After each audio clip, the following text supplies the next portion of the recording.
Bonjour, bienvenue dans ce JT. Donner du souffle pour ceux qui n'en ont pas, c'est le principe des Virades de l'Espoir. Les Virades, c'est ce dimanche. On en parle dans un instant avec Bernard Laurent, le coordinateur pour le Finistère.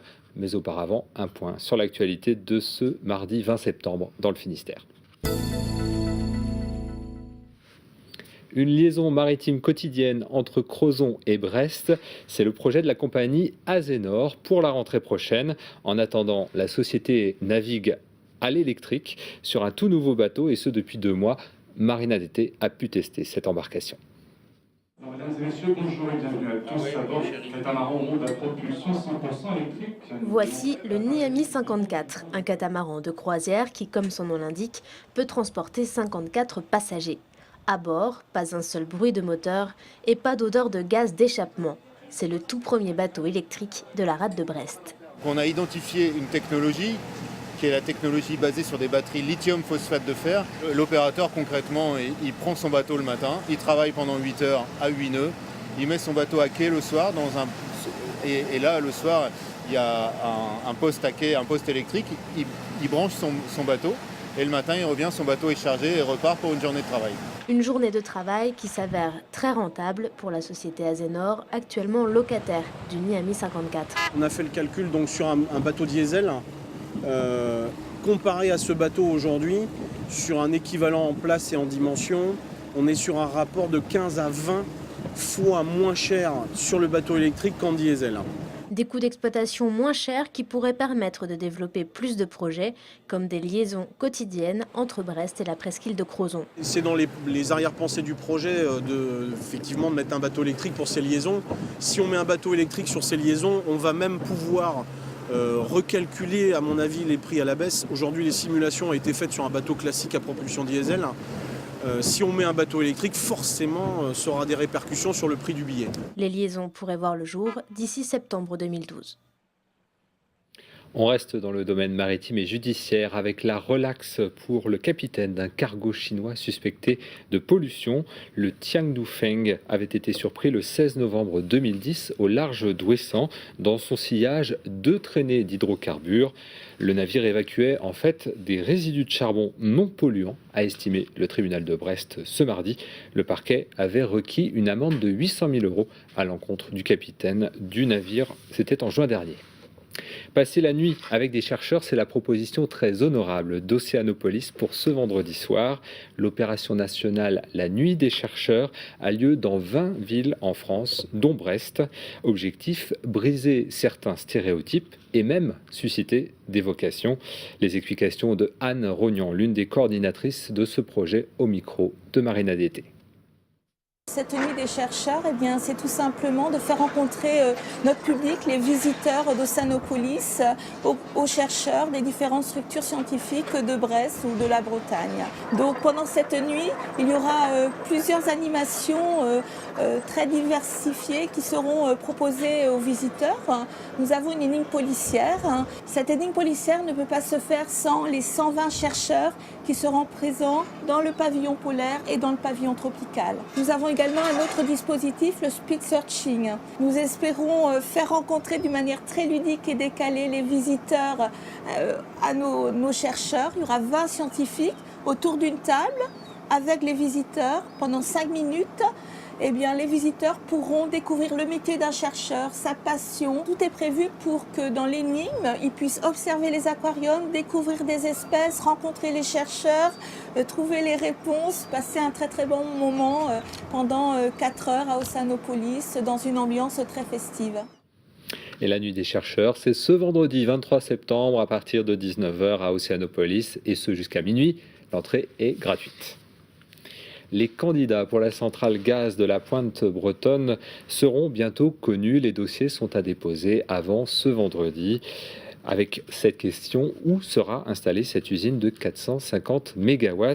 Guy Pava, La Martyre, Brennilis, pour l'instant, rien ne filtre. Seule certitude, les élus de la communauté de communes de Brennilis organisent une réunion avec EDF ce mardi soir. Ce week-end ont lieu les Virades de l'Espoir. En France, ce sont plus de 500 manifestations familiales, conviviales et solidaires. Dans le Finistère, les Virades ont lieu à Plouvien ce dimanche. Bernard Laurent, bonjour. Bonjour. Vous êtes le coordinateur, le délégué territorial, de l'association Vaincre la mucoviscidose. Avant de commencer à expliquer ce que sont les Virades et à quoi elles servent, on va regarder ce clip.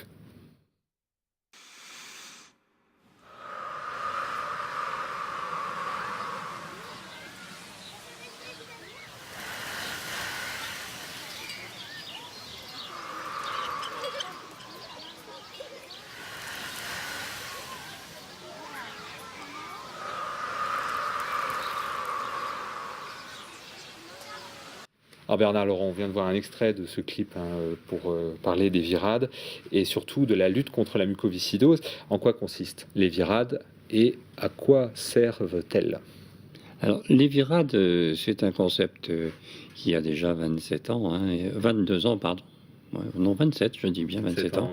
Et qui consiste à rassembler du public dans des fêtes qui feront que la rencontre conviviale pourra permettre des échanges avec des patients, des échanges avec les familles, et surtout ce sera un temps de festif, un temps de démarche sportive éventuellement, au cours duquel les uns et les autres pourront contribuer financièrement donc à la recherche sur la mucoviscidose. Alors pour cela, on a appliqué un vieux principe anglo-saxon qui est la marche parrainée. Chacun vient en ayant sollicité ses voisins, ses parents pour dire ben voilà, j'ai parcouru 5 km, veux-tu soutenir mon effort, voilà. Et plus on marche, plus on récolte des fonds. Ces fonds servent, vous l'avez dit, à la recherche pour lutter contre la mucoviscidose.